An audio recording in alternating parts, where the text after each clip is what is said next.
हरिओम, ओम आनंद ma'am, Om Shanti ma'am, ओम ज्ञान ma'am, आप सभी दर्शकों का हमारे चैनल पर स्वागत है। आज हम लोग यूपी टेट और सी टेट के अंतर्गत कुछ महत्वपूर्ण प्रश्नों को हल करेंगे और इस प्रश्नों को हल करते हुए समझ जाएंगे आप तो याद करना आसान हो जाएगा, क्योंकि हम समझाते हुए आपको पढ़ाने की कोशिश कर रहे हैं, बताने की कोशिश कर रहे हैं। वो इस प्रकार है। पहला क्वेश्चन ये है, शैशवावस्था में बच्चों के क्रियाकलाप होते हैं मूल प्रवृत्तात्मक, संरक्षित, संज्ञानात्मक, संवेगात्मक। देखिए, बालक जो है जन्म से ही उसकी अनेक प्रवृत्तियां जो है उसके अंदर निहित होती हैं, जो स्वभाव से, जैसे माँ का दूध पीना, माँ के पास रहना, शांति, दूर होते ही वो जो है संवेदनाओं से भी काफ़ी जुड़ा होता है। तो रह गई बात बालक की, यहाँ जो है जितनी भी वो क्रियाकलाप करता है उसमें एक भी चीज़ बनावटी नहीं होती है। प्रकृति द्वारा जो कुछ उसे प्राप्त होता है प्रत्यक्ष रूप से वो उसी का उपयोग करता है।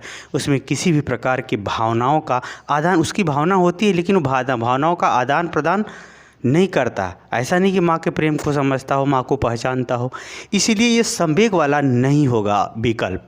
संज्ञानात्मक कोई उसको विशेष जानकारी तो है नहीं। हाँ, कुछ उसके पास संरक्षित, वो अपने सुरक्षित रह करके कुछ व्यवहार करता है, नहीं। तो शैशवावस्था में, यानी शैशवावस्था लग है 0 से 3 वर्ष, और ये प्रारंभिक शैशवावस्था होती है यानी जन्म से 3 वर्ष, और इसको जो है पूर्ण शैशवावस्था की अवधि होती है जन्म से जो है 6 वर्ष तक होती है। 6 वर्ष से बाल्यावस्था प्रारंभ हो जाती है जन्म से। तो कहने का मतलब इसमें जो बालक व्यवहार करता है अपने मूल रूप से जो प्रकृति द्वारा उसे योग्यता क्षमता प्रदत्त है उसके आधार पर। अतः शैशवावस्था में बच्चों का क्रियाकलाप क्या होता है? मूल प्रवृत्तात्मक होता है, यानी मूल प्रवृत्ति द्वारा होता है। उसमें कोई भी किसी भी प्रकार का परिवर्तन या किसी भी प्रकार का बाहरी छेड़छाड़ या स्वयं द्वारा वह छेड़छाड़ या स्वयं द्वारा परिवर्तन नहीं करता है, बल्कि उसी के आधार पर वह व्यवहार करता है। आगे दूसरा क्वेश्चन देखें तो श्रवण और दृष्टि का पूर्ण विकास बच्चों में कब तक हो जाता है?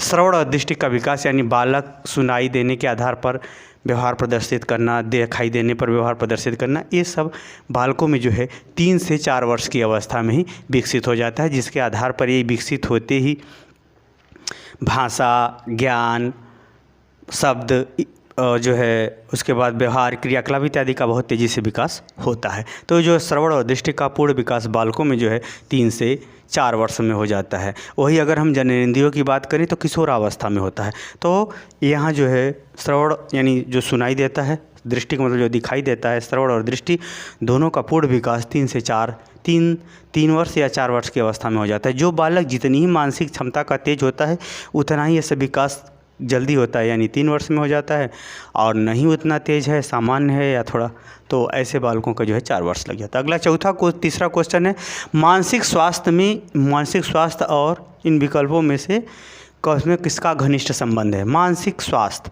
आप याद रखिए, मानसिक स्वास्थ्य, कोई भी व्यक्ति मानसिक रूप से संतुलित की अवस्था में तब होता है जब वह संतुष्ट हो, परिस्थितियों के समायोजित हो, परिस्थितियों, देश काल, वातावरण के अनुसार वह ढल चुका हो या देश काल वातावरण के अनुसार अपना ढाल लेता हो। तो ऐसे जो मानसिक स्वास्थ्य है, यह मानसिक स्वास्थ्य जो है समायोजन में ही निहित है। यानी मानसिक स्वास्थ्य, देश काल वातावरण के अनुसार आप ढल गए तो आप स्वस्थ रहेंगे, मानसिक रूप से स्वस्थ रहेंगे, खुशहाल रहेंगे, प्रसन्न रहेंगे। रह गई बगल अभिवृत्ति नहीं, ऐसा नहीं कि आपका कुछ और नेचर हो, कुछ और स्वभाव हो और वह मानसिक स्वास्थ्य पर अनुकूल असर डालेगा, ऐसा पूर्ण रूप से नहीं संभव है। स्वीकार्यता यानी जो आपको अच्छा लगता है उसमें आप प्रसन्न हैं तो मानसिक स्वास्थ्य अच्छा होगा, ऐसा नहीं है, क्योंकि प्रसन्नता और अप्रसन्नता जो है कब बदल जाएगी कोई ठीक नहीं रहता। लेकिन परिस्थितियों के संग सूटेबल रूप से अगर आप व्यवहार करेंगे तो वह जो है मानसिक स्वास्थ्य को ज़्यादा व्यवस्थित और ज़्यादा स्वस्थ रखता है। तो इस वाले विकल्प से ज़्यादा अच्छा है घ वाला, समायोजन। आगे चौथा है, तर्क, जिज्ञासा और निरीक्षण शक्ति का विकास किस आयु में होता है या किस वर्ष में? 7 वर्ष, 11 वर्ष, 9 वर्ष, 6 वर्ष। ये देखिए, जैसे बालकों में, ये बाल्यावस्था की बात है, बाल्यावस्था में ये व्यवहार घटित होते हैं, लेकिन तर्क, जिज्ञासा और निरीक्षण की यह जो है प्रचुर जो है विकास का जो स्वरूप है वह 11 वर्ष की अवस्था में व्यवस्थित रूप से विकास होता है। 11 वर्ष की अवस्था में यह विकास हो जाता है इसका, यानी 11 वर्ष की अवस्था में कोई भी बालक तर्क करना और तर्क के आधार पर बहस करना, अपनी नई जिज्ञासा प्रदर्शित करना, नई चीज़ों को सीखना इत्यादि व्यवहार प्रदर्शित करता है। अगला है 5वां क्वेश्चन है, ध्यान को केंद्रित करने की आंतरिक दशा क्या है? ध्यान, जैसे आप किसी चीज़ पर कब ध्यान देते हैं? जब आपको उसमें सामान्यतः रुचि हो। जैसे मैं आपको जो विषय में पढ़ा रहा हूँ, अगर वो आपको पसंद है, उसमें आप रुचि लेते हैं, तो आप उसमें जब मैं पढ़ाऊँगा तो आप ध्यान दे करके आप उसे पढ़ेंगे, उसे याद करेंगे। अगर आपको वह विषय आती है लेकिन आपको कोई रुचि नहीं है उसमें, तो आप कोई कितना वो अच्छा पढ़ाए आप उस पर ध्यान नहीं देंगे। तो ये जो है ध्यान जो केंद्रित होता है करने की आंतरिक जो दशा होती है, यानी अंदर से, बाहर की बात नहीं हो रही है, अंदर से बात होती है। अवधि, यह समय की बात हो रही है, बाहरी है। नवीनता, यह भी परिवर्तन करके ये बाहरी है। आकार भी क्या, यह बाहरी है। ये शब्द पूछा गया है आंतरिक, इसलिए ध्यान को केंद्रित करने का सबसे जो है आंतरिक दशा रुचि है। जितना ही आप रुचि लेंगे उतना ही उस विषय पे ध्यान भी आप देंगे। अगला है, छठा क्वेश्चन है, रुचि में वृद्धि के लिए अध्यापक को प्रयोग करना चाहिए। यानी बालक उसके विषय में शिक्षण करते समय बच्चे रुचि लें तो अध्यापक को क्या करना चाहिए? कहानी सुनाना चाहिए। हाँ, कहानी सुनाने से भी रुचि उत्पन्न होती है। श्यामपट्ट पर लिखना चाहिए, इससे भी रुचि उत्पन्न होती है। कुछ भूल रहा है तो लिखने का। हास्य में रुचि भंग होती है, हास्य में मजाक उड़ता है, स्थिरता मानसिक रूप से गड़बड़ होती है। तो रुचि का मतलब ये होता है कि इच्छा और मानसिकता एक जगह नियंत्रित होकर के लग जाना होता है। तो ये जो कहानी है, इससे हर चीज़ की कहानी बन सकती है? नहीं, इसलिए यह भी ऑप्शन पूरी तरह सही नहीं होगा। श्यामपट्ट कौशल ये भी पूरी तरह सही नहीं होगा। हाथ से तो ये तो ध्यान रुचि भंग करता है या किसी चीज़ का मजाक उड़ाता है।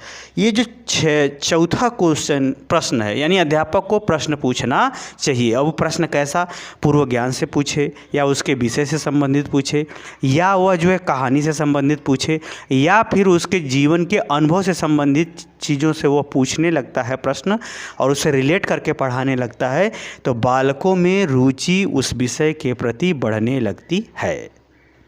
तो यानी रुचि में वृद्धि के लिए अध्यापक को कक्षा में क्या करना चाहिए? उससे संबंधित प्रश्न पूछना चाहिए। अनुभव से, पूर्व ज्ञान से, वर्तमान की आवश्यकता से, चुनौतियों से, तर्क से, परिवर्तन से, इच्छा से, जानकारी से इत्यादि से वो प्रश्न पूछे, तो वह जो है बालक को उस विषय में रुचि उत्पन्न हो जाती है या रुचि बढ़ाने में सफल हो जाता है। देखिए, मैं 6 क्वेश्चन आपको बताए हैं, समझा के बताए हैं। आप, मुझे उम्मीद है कि आप समझ जाएंगे तो झट से याद हो जाएगा। पसंद आया हो मेरा वीडियो तो लाइक शेयर सब्सक्राइब ज़रूर करें, क्योंकि अभी मुझे आपके सहयोग की ज़रूरत है। हरिओम।